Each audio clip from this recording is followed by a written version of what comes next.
Next time you're craving fried garlic chicken, give this easy pan-fried version a try. We'll start by patting dry 2 chicken breasts, then sprinkle them with salt and pepper on both sides.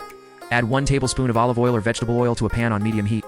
Once the oil is shimmering, add the chicken and cook for about 5 to 6 minutes per side, or until golden brown and fully cooked through. Then remove the chicken from the pan and set it aside. Next, add 2 tablespoons of butter to the same pan, along with 3 cloves of minced garlic. Stir constantly for about 1 to 2 minutes until the garlic is nice and fragrant. Be careful not to burn the garlic, or else your dish will be bitter. After 1 to 2 minutes, add the chicken back to the pan and spoon some of that delicious garlic butter all over the chicken, and you're done.